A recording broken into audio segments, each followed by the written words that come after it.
자, 그럼 시작하겠습니다. 본 강좌는 K바이오엑스 회원분들을 대상으로 파이썬을 처음 대하시는 분들을 위해서 만든 것인데요. 이번 편에서는 강좌에 들어가기 앞서서 사전 안내랄까요? 또는 동기부여를 위한 몇 가지 기본적인 사항을 말씀드리는 순서를 갖고자 합니다. 자, 먼저 간단히 제 소개 말씀을 드리겠습니다. 제 이름은 윤형기라고 하고요. 주로 IT 부문에서 일해왔는데 몇 가지 바이오 관련된 프로젝트를 하면서 관심을 갖게 되었습니다.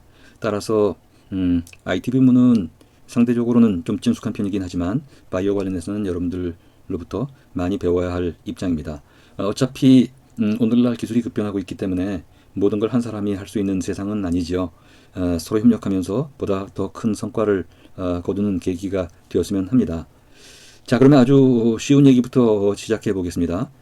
여기 보시는 것처럼 오늘날 파이썬뿐만 아니라 기본적으로 프로그래밍이나 코딩 뭐 이런 것에 대한 관심이 많이 생겼죠. 과거 원시 시대로부터 농경, 산업 뭐 이렇게 쭉 발전해 왔지만 최근만 보더라도 얼마 전까지 정보화 사회라는 얘기를 주로 많이 했었는데 이제는 거기서 한 걸음 더 나아가서 뭐 지식 사회, AI 뭐 이런 걸 많이 얘기하는 사회가 되었습니다. 그만큼 이 전문 프로그래머가 아니더라도 기본적인 프로그래밍이나 소프트웨어에 대한 지식이 필요한 그런 사회가 되었죠. 그런 의미에서 소프트웨어 혁명이라고 가히 얘기할 수 있지 않나 생각이 됩니다. 자, 그러면 그 중에서도 이제 프로그래밍 관련된 프로그래밍 언어 이런 것들을 한번 좀 살펴보겠습니다. 자, 먼저 여기 컴퓨터와 사용자 뭐 이런 관점에서 간단히 살펴보면 컴퓨터 하드웨어가 있고 그리고 소프트웨어가 있고 그리고 뭐 사용자들이 있고 이렇지요. 자, 그런데 보시면 컴퓨터 하드웨어라고 할 때 우리가 보통 PC만 얘기하지만 사실은 이 하드웨어에는 서버나 또는 스마트폰 같은 모바일 기기들 또 나아가서 오늘날 여러 가지 IoT 센서 이런 것들도 굉장히 중요해졌죠. 왜냐하면 그로부터 데이터를 입수하는 주요 통로가 되고 있기 때문이죠. 운영체제도 주로 윈도우를 많이 사용하고 있긴 하지만 분석자 관점에서 볼 때도 리눅스 같은 것들이 굉장히 중요해집니다. 왜냐하면 분석하는 우리 PC에서 리눅스를 사용하게 되면 서버에 있는 리눅스와 한 종류의 운영체제가 되기 때문에 서로 데이터를 주고받는데 아무 문제가 없기 때문이죠. 그 위에 이제 여러 가지 소프트웨어가 있습니다만 그 소프트웨어에는 기본적인 응용 소프트웨어뿐만 아니라 시스템 소프트웨어들도 많이 있죠. 컴파일러, 데이터베이스, 네트워크 뭐 이런 것들이 시스템 소프트웨어에 포함이 되고요. 또는 여러 가지 그 데이터베이스, 엑셀 또는 파워포인트, ERP 이런 것들이 응용 소프트웨어에 포함이 될 겁니다. 그리고 이런 것들을 사용하는 사람들이 이제 일반 사용자가 될 텐데 여기에도 분류를 하자면 몇 가지 분류할 수가 있겠어요. 우리는 주로 파이썬 프로그래밍이라는 관점에서 보면 주로 이제 분석에 관심이 있으니까 이런 분석 사용자가 있고 또는 일반 사용자가 있고 그리고 이제 시스템 관리자 이렇게 볼 수 있겠습니다. 그런데 분석자라고 하더라도 데이터 사이언티스트가 있고 데이터 엔지니어 또 일반 애널리스트 이렇게 나눠볼 수 있을 겁니다. 데이터 사이언티스트라고 하면 수집된 데이터를 가지고 특정한 모델을 만들고 그걸 통해서 새로운 데이터가 왔을 때 어떻게 반응할지 하는 이런 예측을 하는 입장이 주로 이제 데이터 사이언티스트에 해당이 되고요. 데이터 엔지니어라고 하면 주로 빅데이터, 데이터베이스 뭐 이런 것들을 다루는 분들을 얘기를 하죠. 그리고 이제 애널리스트라고 하면 그것보다는 좀 더 가볍게 예컨대 일반 엑셀이나 아니면 데이터베이스 쿼리 같은 것들 이런 걸 주로 하는 사람이라고 분류해 볼 수 있겠습니다. 이렇게 말씀드리는 이유는 우리 관점에서는 파이썬을 이용해서 주로 데이터 사이언스를 하려는 이런 관점으로 우리 이 강좌를 진행하려고 하기 때문입니다. 자, 이제 그런 의미에서 데이터 사이언티스트라는 관점에서 파이썬을 어떻게 이용할지 하는 것들이 이제 우리의 주된 관심인데요. 넓게 봐서는 파이썬도 프로그래밍 언어이니까 프로그래밍 언어를 잠깐 보면 프로그래밍 언어라는 건 결국 우리가 분석 언어를 만들고 나면 그것들이 컴퓨터가 수행될 수 있도록 기계 언어로 변환시켜주는 그런 것들이 이제 프로그래밍 언어라고 할 수 있겠습니다. 그런데 여기에는 이제 한 번에 기계 언어로 번역해주는 컴파일러가 있고 또는 우리가 분석 모델을 만들고 나면 그 모델에 각 줄별로 라인 바이 라인 해석해주는 방식이 이제 인터프리터입니다. 그래서 컴파일러와 인터프리터에 크게 두 가지로 나눌 수 있겠는데 아주 로우 레벨에서 기계 언어인 어셈블리, 기계 언어와 1대1 대응되는 언어인 어셈블리 또는 C, C++로부터 파이썬까지 연결되는 이때 파이썬은 very high level language였어요. 기계보다는 분석하는 사람의 편의성을 가장 우선 시한 그런 언어라고 할 수가 있겠습니다. 그런 의미에서 파이썬은 기본적으로 인터프리터 라고 말씀드릴 수가 있고요. 물론 이제 최근에는 컴파일러 언어의 여러 가지 이 기능도 포함함으로써 성능을 최적화시키는 노력들을 많이 하긴 했습니다만, 전체 언어 중에는 very high level language로서의 파이썬이다, 뭐 이렇게 말씀드리겠습니다. 자, 파이썬은 그 특징을 보면 우선 범용의 언어이고요. 범용의 언어이면서도 앞에 말씀드렸던 C나 C++ 같은 범용이긴 하지만 그에 비해서 훨씬 배우기 쉽고, 특히 이제 분석 특화 기능들을 갖고 있는 뭐 그런 언어라고 얘기할 수가 있습니다. 또 하나의 특징은 이제 파이썬은 오픈 소스라는 특징도 있죠. 자, 이렇게 보면 오픈 소스의 분석 특화된 언어로 몇 가지를 볼 수 있는데, 여기 장표에 보시면 파이썬과 R과 쉘과 C++ 이렇게 나열해봤습니다. 물론 이 이외에도 예컨대 매틀랩이라든지 이런 것들도 많이 사용하고 있는데, 매틀랩은 이제 커머셜 버전이기 때문에 일단 오픈소스 중심으로 살펴보고자 합니다.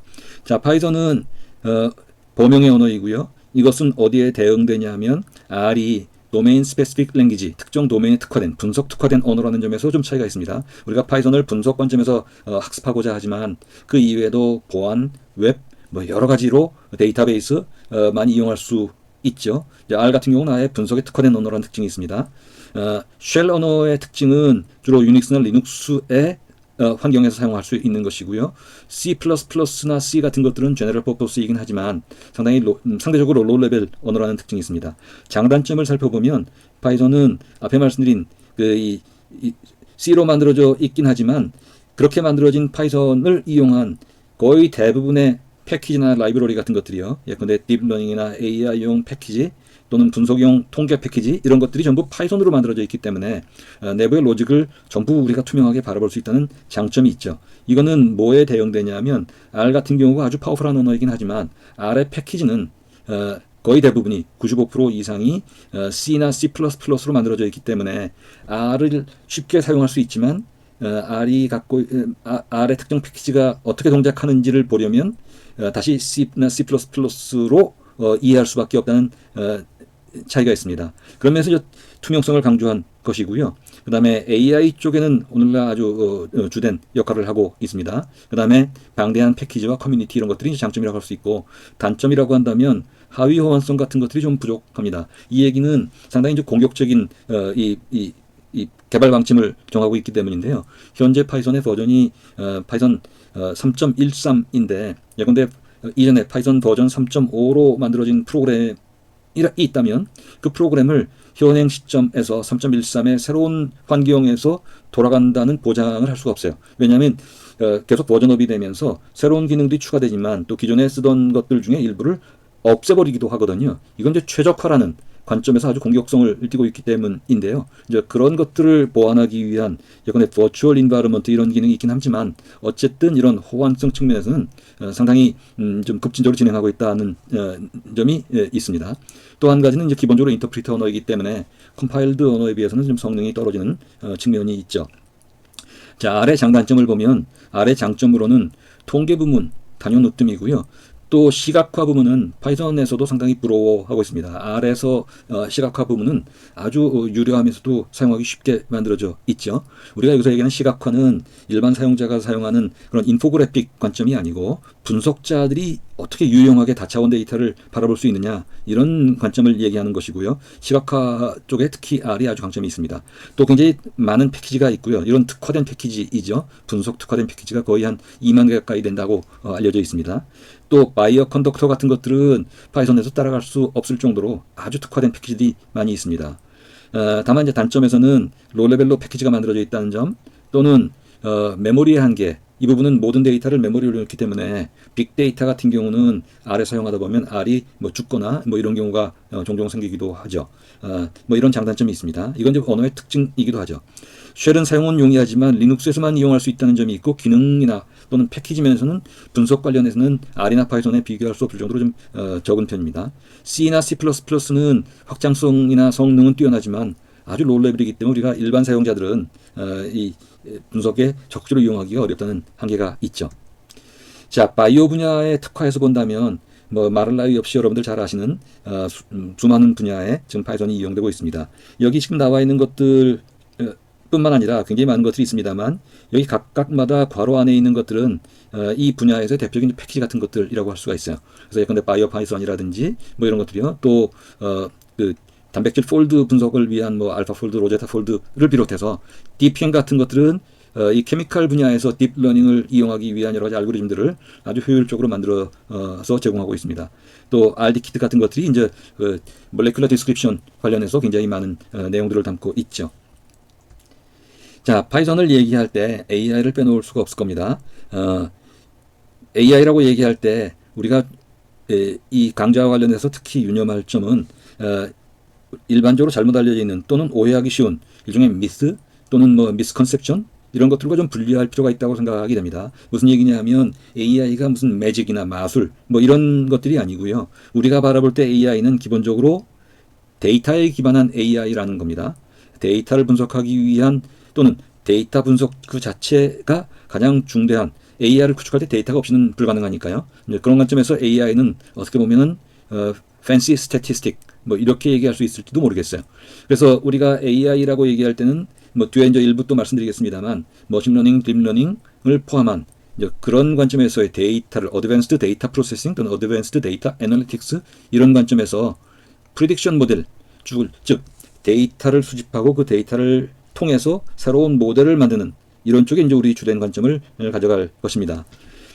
자, 그런 의미에서는 데이터 분석을 생각해 봐야 될 텐데 데이터 분석은 뭐 여러 가지로 말씀드릴 수 있지만 간단히 봐서는 데이터를 수집하고 분석하고 활용하는 뭐 이렇게 볼 수 있겠죠. 이때 데이터를 분석할 때는 실험이나 센서 이런 것들을 통해서 데이터를 모으고 그리고 이 데이터에서 노이즈를 제거하든지 아니면 결측치가 있다면 결측치를 보충해주는 뭐 이런 거 이제 임퓨테이션이라고 얘기합니다만 이런 것들을 통해서 데이터를 완비하고 그 데이터가 불가피하게 다차원성을 갖게 되니까 여기에 대해서 여러 가지 통계나 분석 모델링 또 시각화 이런 것들을 해서 모델을 완성한 다음에 그 모델을 통해서 새로운 데이터에 대한 예측을 한다거나 또는 최근에 이제 AI 에이전트 같은 것들을 통해서 프로세스를 자동화하는 이런 쪽으로 이용을 하게 되겠습니다. 대략 이런 정도로 먼저 말씀을 드리고요. 대략 계획은 지금 이번에 말씀드린 것들이 지금 파트 0에 해당됩니다만 파트 1부터 파트 6까지 진행을 해서요. 처음 파이썬을 대하시는 분들이 비교적 손쉽게 이해할 수 있도록 진행을 하고자 합니다. 최근에 뭐 여러 가지 유튜브나 컨텐츠들이 너무 넘쳐나는데 과연 얼마나 여러분들께 보탬이 될지는 모르겠습니다만 하여튼 모쪼록 짧은 영상이지만 여러분들한테 작은 도움이라도 되었으면 합니다. 자, 그럼 이렇게 마치고 다음 시간에 이어서 진행하겠습니다.